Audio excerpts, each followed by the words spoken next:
수험생 여러분 안녕하십니까? 이투스 국어 강사 윤재웅입니다. 자, 이제 여러분들이 주인공이 되었습니다.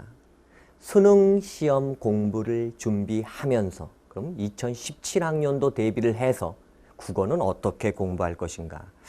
갈피를 못 잡는 학생들을 위해서 제가 정보를 드리도록 하겠습니다. 일단 국어에 대한 잘못된 오해들이 있어요. 수능 국어는 여러분들이 중학교, 고등학교 내신 공부하는 그거하고 다릅니다. 수능 국어는 사고력을 묻는 시험지예요. 다시 얘기하면 IQ 테스트야. 국어적인 IQ 테스트. 그러니까 공부의 방향을 이쪽으로 잡아야 되는데 여러분들은 받아 적고 외우는 공부를 하려고 전제를 깔면 아니 되옵니다. 그러면 사고력은 어떻게 만들어지는데 두 가지가 있어요. 첫 번째는 가지고 태어나는 겁니다. 이건 대한민국 2%의 학생들이에요. 그 학생들은 어떤 학생들이냐면 딱히 많이 공부하는 것 같지 않은데 국어만 잘 봐요. 근데 그 아이들이 되게 부럽죠. 이제 그 중에 하나가 전데. 그러니까 부러워하지 마세요. 이 아이들은 필연적으로 수학을 싫어해요. 그래서 전체 수능을 준비할 때 크게 도움이 되진 않습니다. 자, 그 2%에 해당하지 않는 게 나머지 98% 바로 우리입니다. 그 98%는 그럼 이 사고력이 없으니까 국어를 포기해야 되느냐? 아니죠. 만들어야 되는 거예요. 그걸 만들기 위한 공부를 하자. 이게 어떻게 공부할 것인가의 답입니다. 자, 그럼 그 사고력은 어떻게 만드는 건데? 일단 결론부터 말씀드리면요. 운동신경도 마찬가지고 머리의 내회로는 항상 똑같아요. 반복 훈련으로 만드는 겁니다. 반복되어야 생겨요. 자전거를 배운다고 쳐요. 자전거 처음 탈 때 누가 탑니까? 자빠질 수밖에 없어요. 그런데 그 자전거를 자빠지며 타다 보면 어느 순간 탈 줄 알게 되고요. 즉 운동신경이 생긴단 말이야. 후천 쪽으로. 그리고 계속 타면 손 놓고도 타요. 그게 머리의 회로를 뚫는 유일한 방법이에요. 자, 사고력은 반복을 통해 만들어집니다. 그래서 우리가 공부를 해야 되는 겁니다. 자, 첫 번째. 수능 국어를 쪼개면 세 파트로 나뉘어요. 15 문제로. 첫 번째가 화법, 작문, 문법이라는 15문제입니다. 이 녀석 5개, 이 녀석 5개, 이 녀석 5개 문제가 나오죠. 자, 그때 화법은 뭐냐면요.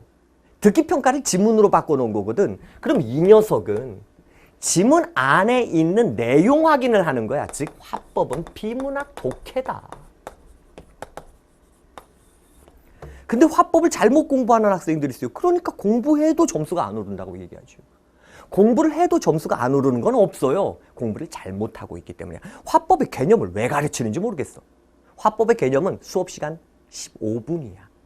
나머지는 다 지문의 내용 확인, 독해력을 가르쳐야 되는 거예요. 자, 그 다음에 작문 들어갑시다. 작문은 5가지 문제 유형이 정해져 있어요. 5가지 문제 유형은 첫째, 내용 확인 문제, 독해요.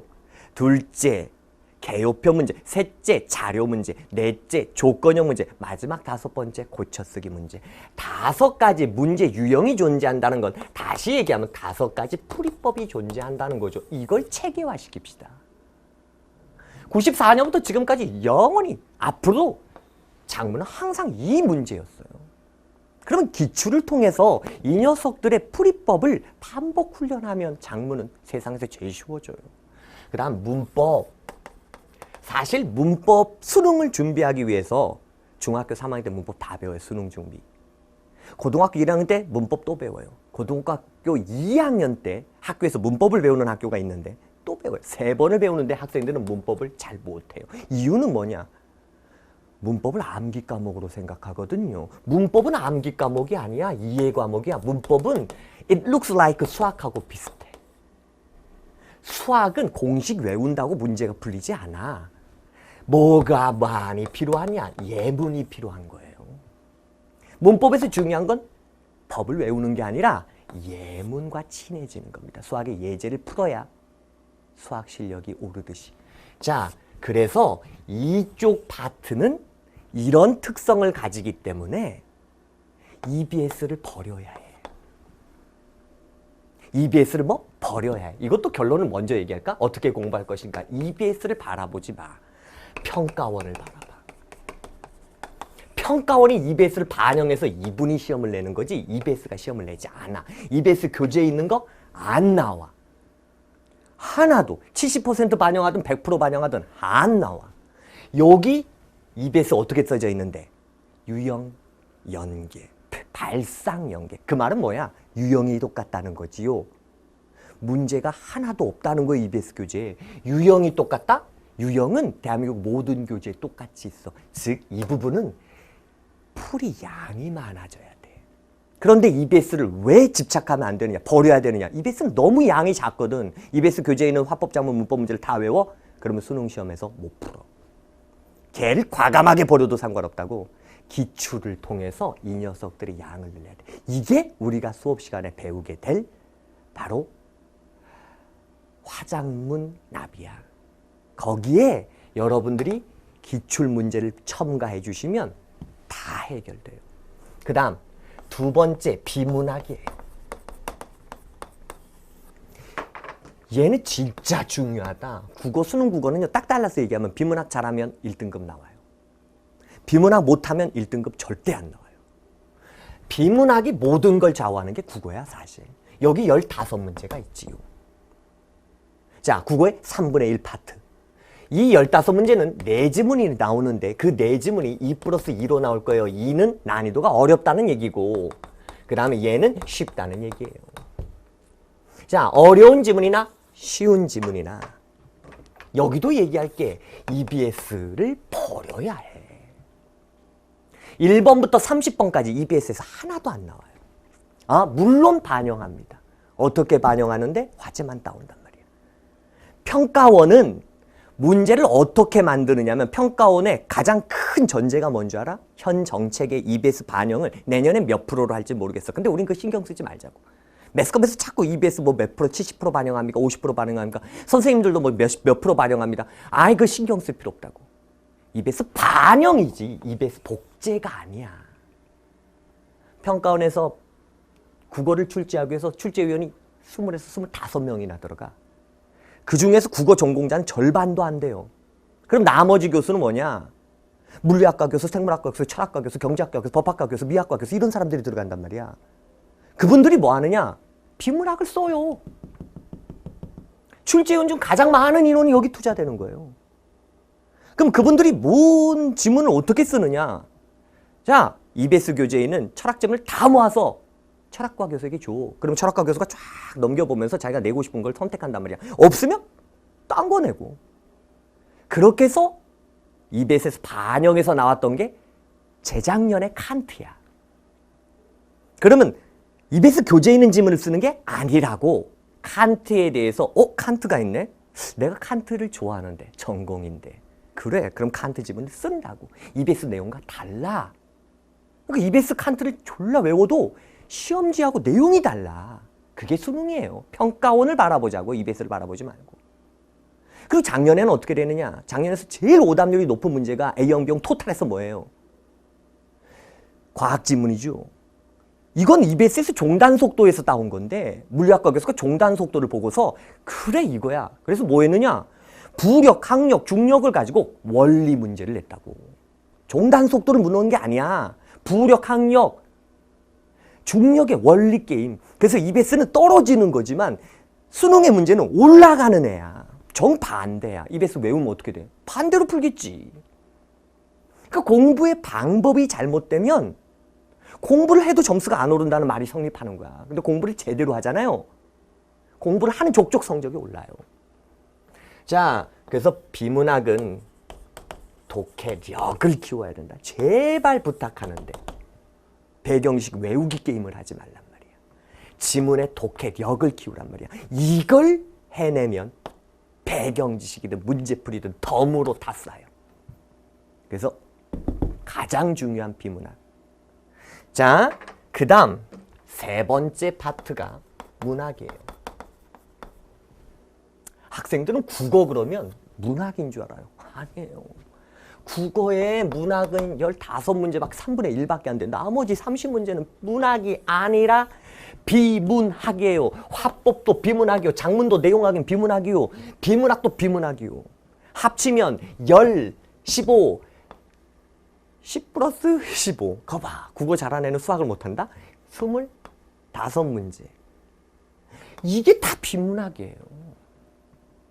문학 15문제에 1년 내내 시간을 투자하지 말란 말이에요.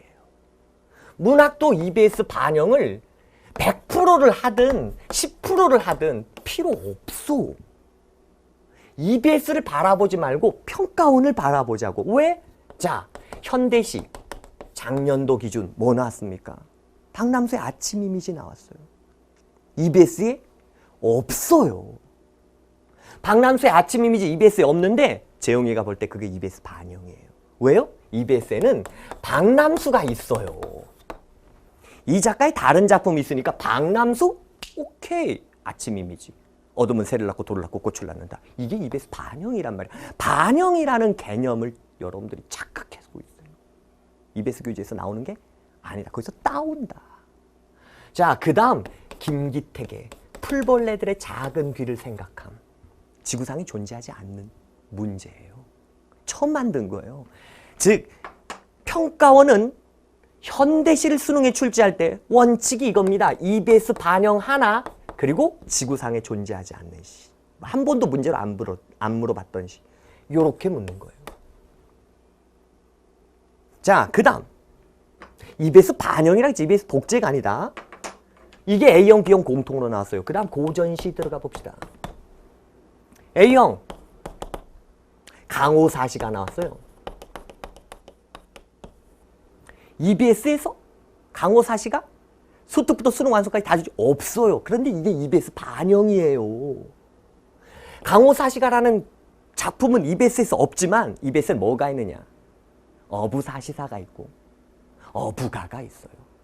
그게 뭐냐? 강호한정가의 부류예요. 세트. 강호한정가라는 것은 자연 속에서 한가롭게 풍류를 즐기며 그 삶에 만족해. 이 지문이 EBS 교재에 있단 말이야. 어부가가, 어부사시사가.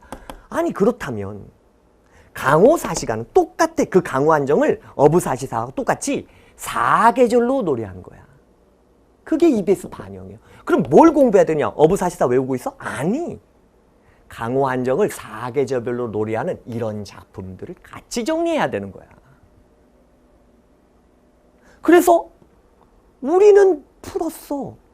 우리는 수업했다고. 이 EBS 반영을 적중한 거야. 자, 그 다음에 뭐가 나왔느냐? 용비어천가 2장과 125장. 역시 EBS에 있어요. 이건 EBS에 있는 거. 이 녀석은 EBS 없는 건데 이것도 사실 EBS 반영이란 말이죠. 자, 그 다음에 B형 시험지 갑시다. 송강 정철의 시조가 나왔어요. EBS에 없어요. 사실 재웅이도 이건 못 찍었어요. 시조는 400개가 넘어. 그거 어떻게 다 가르쳐. 그런데 이 3줄짜리 시조는 만만하단 말이야. 쉬워. 그 다음 플러스 뭐가 나오느냐. 고공답 주인가. 이 녀석 EBS에 없어요. 그런데 EBS 반영이야. 반영이라는 건 EBS 있어야 된다가 아니라 반영은 EBS 없는데 반영. 왜? EBS에는 고공가가 있어. 고공가. 임금님을 집 주인으로 비유하고 그 임금님이 사리사욕만 일삼고 당팥싸움만 일삼는 나라일을 등한시하는 고공들을 모습을 비판하는 노래. 그게 고공가가 EBS에 있으면 이것에 대해서 허전 선생이 이걸 쓰고 이원익 선생이 그것에 대해서 고공이 주인에게 대답하는 노래를 쓴 거거든. 그럼 이건 EBS 반영이란 말이야. 그 반영이라는 개념을 지금 내가 설명하는 겁니다. 느낌이 오시나요? 자, 현대소설 들어갈까요? 고전소설 들어갈까요? 현대소설 A형, B형을 보면 2개. 박완서의 남옥과 그 다음 윤은길의 9켤레 구두로 남은 사내가 시험에 나왔습니다. EBS에 있어요. 그 다음에 고전소설 A, B 공통으로 뭐 나왔냐? 토끼전 나왔습니다. EBS에 있어요. 그런데 EBS 반영이란 얘기는 뭔 얘기냐? EBS하고 전혀 다른 페이지예요. 요 세 지문을 다 토탈해서 EBS 지문과 비교하면 5줄 겹쳐요. 그게 EBS 반영입니다. 그럼 여러분들은 자, EBS 교재에 있는 남옥을 열심히 필기하고 밑줄하고 필기하고 밑줄하고 필기하고 그거 외우면 어떻게 될까요? 시험에 안 나오죠. 해석하는 능력을 길러야 되는 거예요. 어떤 지문이 나오더라도. 그게 본질이에요. 자, 문학도 그래서 문학은 EBS 반영 체감할 수 있습니다. 어떨 때? 현대시나 고전시가 여기에 용비어천가. 올해년도 EBS 반영의 체감은 딱 하나입니다. 용비어천가. 한 지문.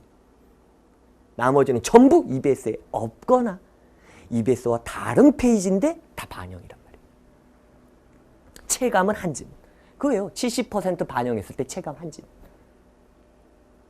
그게 EBS의 반영입니다. 자, 그러면 이제 다시 정리해 봅시다. 수능국어 2017학년도 어떻게 공부할까요? 결론, 평가원을 들여다보자는 거예요. 평가원의 매뉴얼에는 이렇게 되어 있습니다. EBS 반영이라는 시험 제도에서 가장 우려시 되는 건 EBS를 들들들 파서 외우는 공부다. 따라서 우리는 그런 공부를 못하도록 만들어야 된다가 평가원이 얘기하는 거예요. 그래서 그 방식을 여러분들이 꼭 공부법으로 적용해야 됩니다. 그리고 여러분의 입맛에 안 맞을지도 몰라. 어떤 사람들이냐면 쉽게 살고자 하는 사람들이 있어요. 선생님, 한 달만 공부하고 국어가 잘 나왔으면 좋겠어요. 그렇다면 대한민국에 서울대를 못 갈 사람이 누가 있니? 공부를 하셔야 돼요. 할 걸 하고 기대하셔야 돼요. 주일날 교회에서 기도한다고 이루어지지 않습니다. 하나님 보시기에 합당한 자에게 합격을 줍니다. 우리는 그분이 보시기에 합당한 사람이 되어야 합니다. 공부를 하십시다. 그래서 난 여러분들에게 마지막으로 강조하고 싶은 건 국어는 공부를 하면 오른다요. 여러분이 수능 국어를 언제 시작하셨어요? 아직 안 했잖아. 수학도 초등학교 때 시작하고 영어도 유치원 때부터 시작하는데 국어만큼은 아직 안 하잖아. 지금 이 메시지를 들었다면 이제 right now 이미 시작을 늦었어. 하지만 지금부터 남들보다 더 노력한다면 국어는 반드시 성적이 오른단 말이야. 또 하나는 공부를 했는데 쓰이면 안 오릅니다. 아니, 한 게 아니야. 잘못한 거야. 여러분이 공부 방법이 잘못됐을 때는 해도 안 나오겠죠. 그러나 공부 방법이 올바르다면, 제가 이 설명한 이 방식을 지키셨다면 100% 국어는 오릅니다. 국어 때문에 대학이 바뀔 수도 있습니다. 그걸 명심하시고 수능 국어의 공부를 지금부터 시작하세요. 그 시작부터 그 끝까지 제가 함께 하겠습니다. 자, 마치도록 하겠습니다. 윤지웅이었습니다.